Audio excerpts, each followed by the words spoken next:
Good morning, Knicks Nation. Today is Friday. It is the seventh day of October 2022. Happy Friday to you all. I hope that you all are going to have safe and healthy and happy Friday and happy weekend plans out there. And that today, this Friday, this morning, finds you safe and healthy, and that you and your family not only are safe and healthy, but that the needs of you and your family in terms of food and shelter and clothing as well as health are being met today.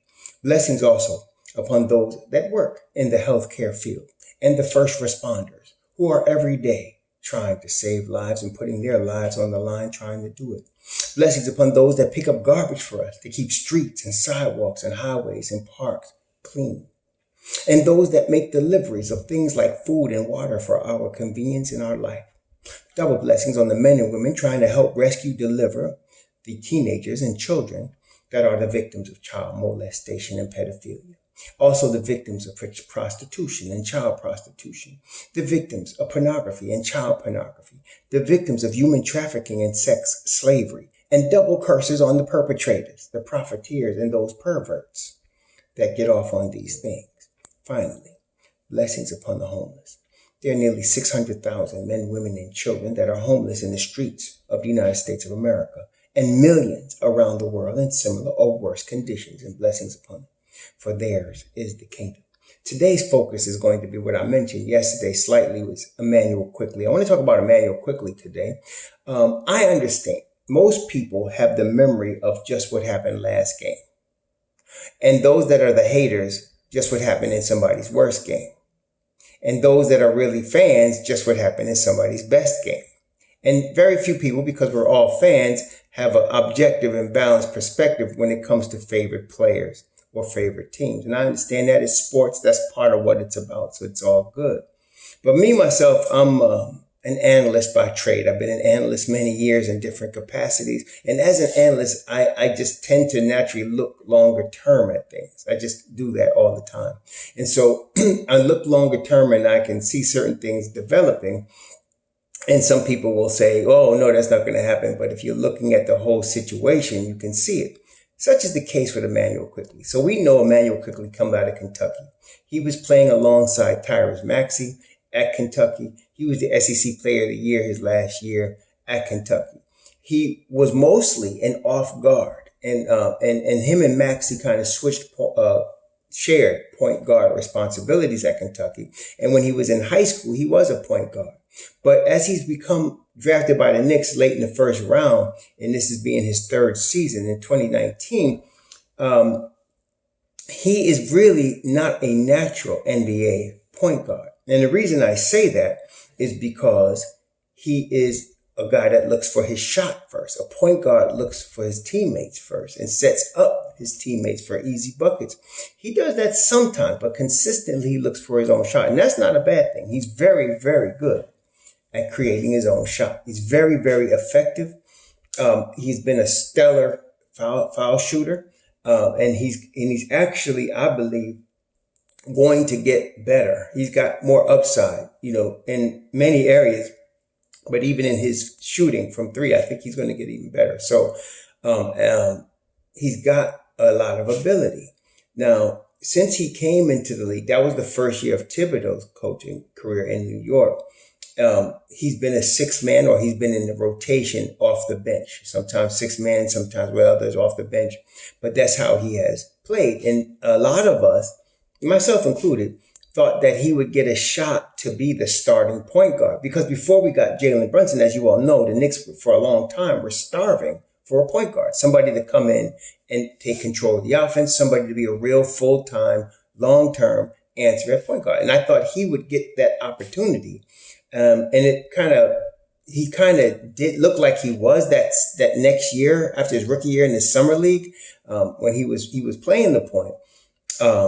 But again, what that summer league proved to me is that he's a scorer. He's really not a point guard. He can pass the ball, but he's not a point guard. His natural inclination is to score, and that's where his strongest abilities lie. And so I didn't see him as a point guard really from that point, from that summer league after his rookie year. And apparently the Knicks didn't either, because they have not really given him the chance to be the starting point guard. Tibbs has talked about it, and he tries to kind of bogart the point guard duties when he's on the floor with Deuce McBride, who's a natural point guard. But he believes he is, but the Knicks do not. And therein lies the problem. So now the Knicks have signed Jalen Brunson to a 4-year, $104 million contract. So at least for the next 4 years, including this year, Jalen Brunson is the starting point guard. Now, why is that a problem? Well, Quickley is in his 3rd season this year. Next year, he'll be eligible to be extended. Now, the Heat just paid Tyler Hero $130 million as a 6-man. And that shocks everybody, including myself.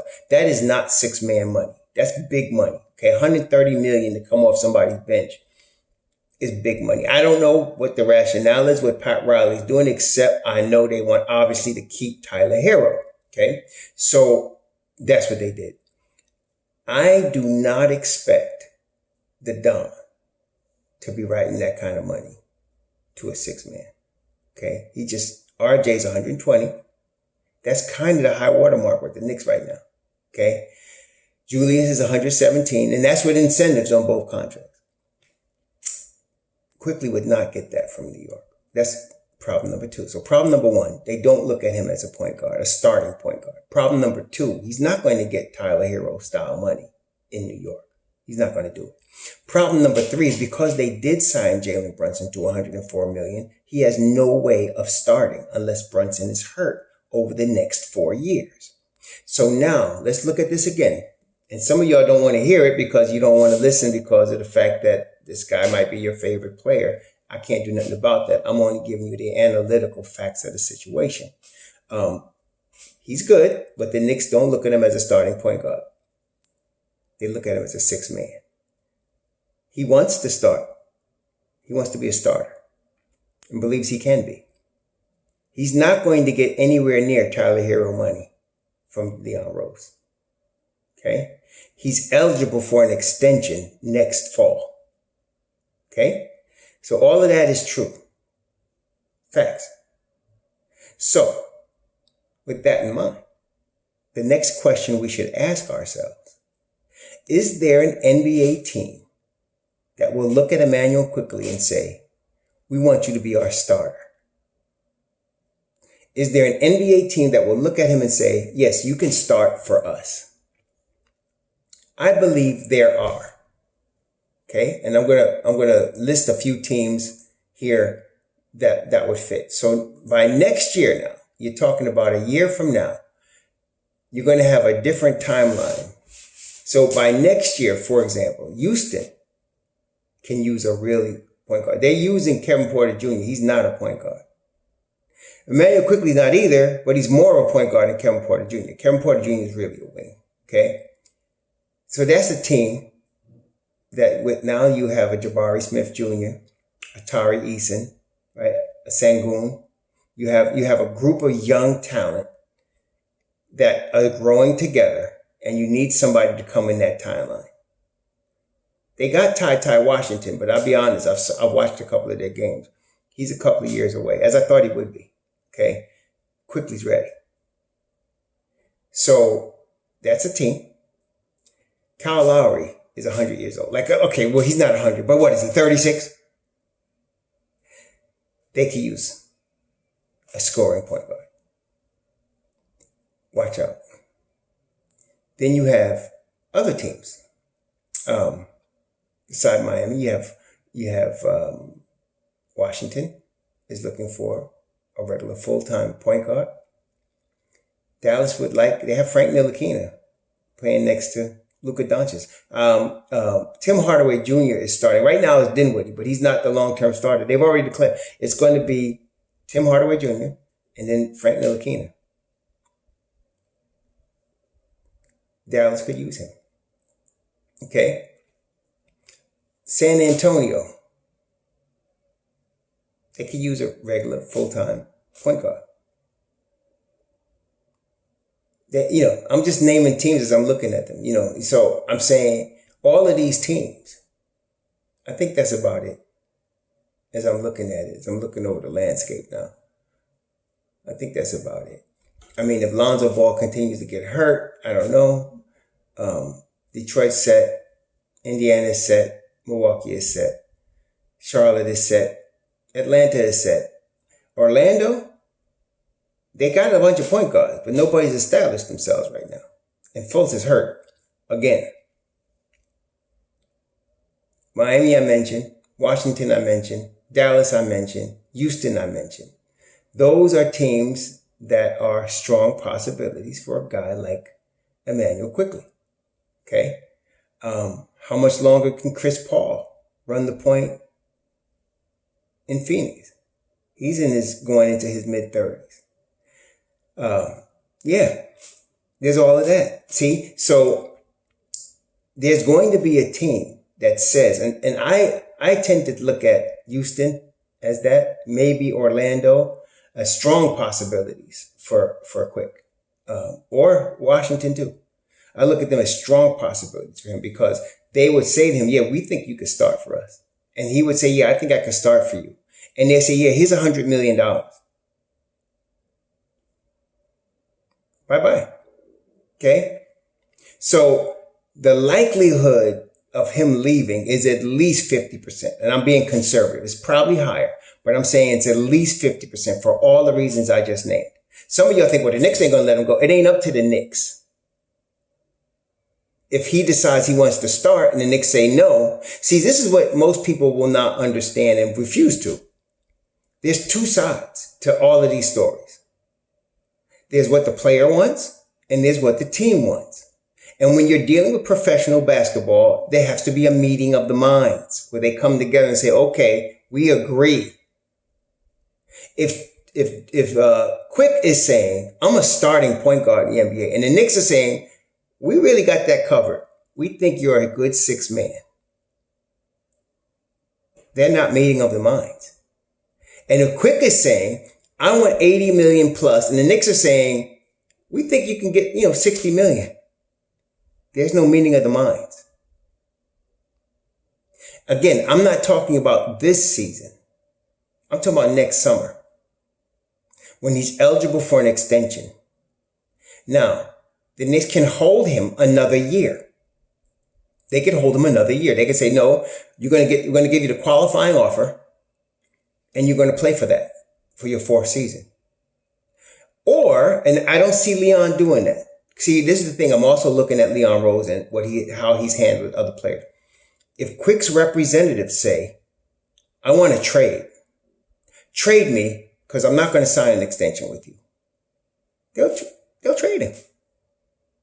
They'll get the best deal they can. They won't be Danny Ainge and be stupid about it, but they'll get a good package for him and they'll trade him. Okay? And so these are things we need to consider. And that's why I'm not concerned as much with Deuce McBride. Deuce McBride looks really good now. He lost a little weight. Not that he was fat, but he looks even more taut and he's very more polished. And so with him in the wings, I don't have a problem with him backing up Jalen Brunson for 4 years, and then at the end of Brunson's contract, at some point at that point, taking over. I have a problem with that. And I don't think he does. So this is going to be interesting, but I would not be surprised if the Knicks lose Emmanuel Quickley. And if they know they're going to lose him because he wants to start, and let's say they knew that Houston wants to start him, that's more draft capital. That's more draft capital that they could get. Okay. And that's more draft capital they could use in a big trade if they want to. Okay. So keep these things in mind. So for this year, Quickley, I can see a little tension already, to be quite honest with you. If you're paying attention, you saw it in the summer league. Quick wants to dominate the basketball. Okay. And some of you are looking for Thibodeau to say something negative about Quick. If you haven't picked it up yet, there's only one time in this, now it's 2 full seasons, we're starting the third season, that I've heard Thibodeau call out a player. And it was RJ Barrett. He said RJ needs to get back in the gym and shoot. This was last year when RJ was going through some shooting slump. And he knows he could say that to RJ because RJ's not going to take it wrong. He's going to take it constructively. And that's the only time in the 2 full seasons he's been here that he spoke about any player individually. He's hinted at Julius Randle, but he's never said anything to him. Okay? He's not that type of guy. He's not going to openly say something about Quickley. He's not going to do it. Okay? So he's going to continue to praise Emmanuel Quickley and play him off the bench. And Emmanuel Quickley is going to continue to hog the ball and try to prove he's a point guard. It's not going to hurt the Knicks. No, it's not going to hurt the Knicks. I don't think it's going to. But it's going to play out when it's time to talk money. It's going to play out. That's all I'm saying. Okay, that's all I'm saying. And so I wouldn't be surprised if that is down the line wait. Okay. And also wouldn't be surprised I'm not going to say when the Knicks make the playoffs this year, Quickley balls out.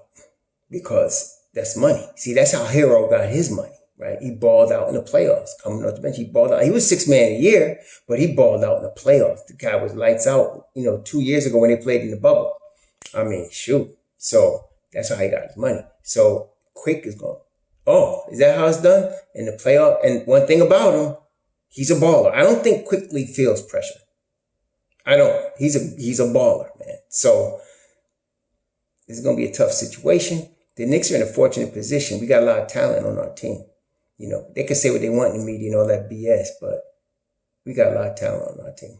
We deep. We here, we deep. Okay? Y'all have a good weekend. Shalom.